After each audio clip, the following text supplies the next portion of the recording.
We start hour number 3 by having a conversation with an NFL Network and CBS Sports analyst, a 3-time Super Bowl champion, a 5-time Executive of the Year, a Morehouse College Fellow. You can follow him on Twitter at Scott Pioli 51.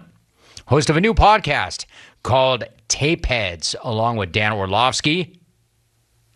And that's available twice weekly wherever you listen to your podcasts. Et al. In fact, Scott, it is so good to have you on the program. How are you? Oh, Jim, it's great to be back with you. Gosh, it's been way too long. Hey, I love the intro with a little Iggy Pop. I mean, who does that? Me for about 30 years. You Tell you got how it, much Scott. I listen, right? I know. Oh, I appreciate gosh. you saying that. I appreciate Iggy. Iggy deserves some respect and some love, and it's long overdue, and I'm glad you gave it to him. I should have done it sooner. Listen, before we get to the podcast, and it's so good to have you back, Scott, in the start of the year, how are you doing? How is your life right about now? You sound great. How you feeling? I'm doing well. I really appreciate you asking. I'm doing well. We've had a little life transition here. Our one and only daughter graduated, so we moved out of Atlanta, and we are back up in the Northeast. So life is good right now. I really appreciate you asking, Jim. Glad to hear that, Scott. Good stuff. All right, so as a team executive, I'm curious, what are the first 2 games of the season like for you? Like, how many conclusions can you legitimately draw from 2 games, and then how does that impact decision-making going forward? Well, I don't know if you can jump to too many conclusions, but it's starting to give you a little bit of pattern of clarity would be the best way to say it, because you're seeing some things in the first 2 weeks. Your coaches are trying to figure out what works, what doesn't work with the players that you have, the new players. I mean, some of that was obviously taken care of in the preseason.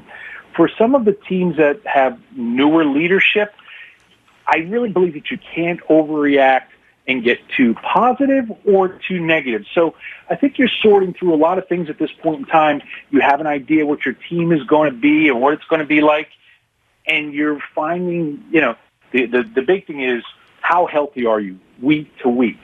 So it's, to me, I am just not a big believer in overreactions in any way, Jim. We're talking to Scott Pioli. He's got a brand new podcast called Tapeheads, which we will get into momentarily. So, Scott, to that point that, like, you don't want to overreact to anything either way. Like, Buffalo lost to Pittsburgh as an example in the home opener. Then they go on the road. They beat the Dolphins 35-0. I understand Tua went down with injury. I know this. The Bills are looking to win a Super Bowl, but how significant was that bounce-back win for Buffalo? I think it was really important, and I think it was important how they did it, Jim. One of the things that kind of surprised me in the opener was that they didn't commit to the running game a little bit more. They threw the ball, I want to say, 51 times in the opener. And Brian Daboll is a really good offensive coordinator who knows the running game and respects the running game. And to me, I thought from an offensive standpoint, things had to change. And Brian corrected that right out of the gate. The big run for the touchdown at the beginning of the game was really important because a couple of things happened. We had 2 big downfield blocks, one by Emmanuel Sanders, one by Feliciano, the left guard, and in a kick-out block. And it looked like, there's running football. That makes things a lot easier for Josh Allen and the rest of the offense. So I was waiting for them to establish the run game, and they did. Then on the flip side, again, not that the Miami Dolphins are currently a offensive juggernaut, but their defense came in and laid the wood, and they needed that. That's part of what their identity, a big part of what their identity was last year. So I think that they did a great job in terms of getting to a market correction in week 2. Scott Pioli is a 3-time Super Bowl champion, a 5-time Executive of the Year. He's got a brand new podcast. He joins us once again.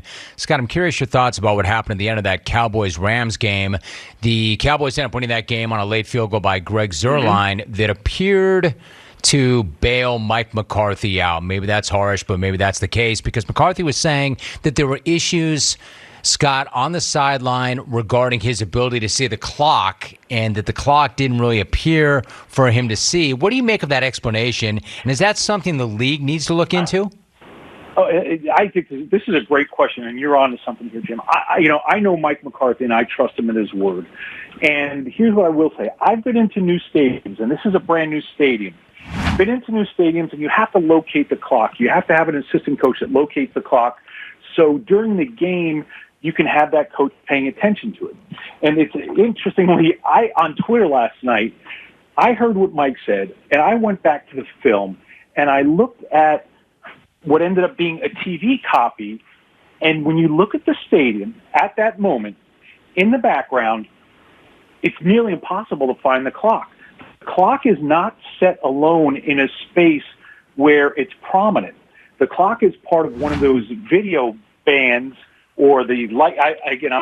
I'm not smart enough in marketing to know what they call those bands that go around the inside of the stadium where they put up advertising, they put up clocks, they put up everything. Real distraction visually. And my understanding was if you were in that stadium trying to look at where the clock was, it was a real problem. There needs to be a prominent place not only for the play clock, but for the game clock. It was easy for all of us to be sitting there and say, oh, McCarthy's full of it. You know, I saw it right there on my TV. Well, we have it right there in a small box that the networks put in a spot for us. These new stadiums, again, I was there when we opened up Mercedes-Benz, and there were moments in between plays, and that's what this was, moments in between plays, where they're flashing lights on and off on different bands, and it's nearly impossible to see, Jim. I think this is really interesting, Scott, what you just said, because I got to be transparent. You know, my immediate reaction was, come on, Mike, really? Right. This is just Mike doing Mike things, but that's really interesting the way you just laid that out. Scott Pioli is joining us. Scott, you also made the point on your podcast. I'm jumping to another topic. You made the point on the podcast that the Browns are close, but they're not quite mature enough as a team to break through and beat Kansas City. I'm curious how you think that plays out. Is that something that comes with time, perhaps over the course of this season, or does maturity come in another way? How does it play out? Well, Jim, I think maturity can happen over the course of the season. And I've been a part of teams that, you know, do mature. They've got a number of players that are young players, but entering the phase of being young into middle age or middle experience. And I think their quarterback is one of those players. And if he stays the path that he was on last year, that will help the entire team mature more. They've got a number of really good players, again, that are getting out of that first contract mentality. And the important thing is, when I made that statement, I meant week one. They're not mature enough. They weren't mature enough to hold on, make a couple of things happen at the end of the game to beat the Chiefs. That doesn't mean that by week, or we'll call it week 18 now, by the time we get to the playoffs, I've seen so many teams improve and grow. I go back to some of our teams when I was with the Patriots. You know, that 2001 season, we had a lot of middle-aged players and free agents that we brought in that matured over the course of the season, and we got on a roll, and it obviously didn't stop. I go back to our 2003 season. You know, we got whipped in that opener, but as the season went along, we had younger players and middle-aged players that matured, including a quarterback, even more that allowed us to win. So I think it can happen during the season, Jim. Talking to Scott Pioli. So in terms of Patriots quarterbacks, Scott, we're 2 games into the season, which means we're 2 games into Mac Jones as a starter. You spent some time with him at Alabama last season. What did you take away from that experience? Well, what I couldn't get over was his work habits, right? A lot of people talk about players needing good work ethic. And to me, their work ethic and work habits are very different. Mac Jones has a really strong work ethic, and I know a lot of people that have strong work ethics, but if they don't have good work habits to go along with that, sometimes they're just punching into the wind.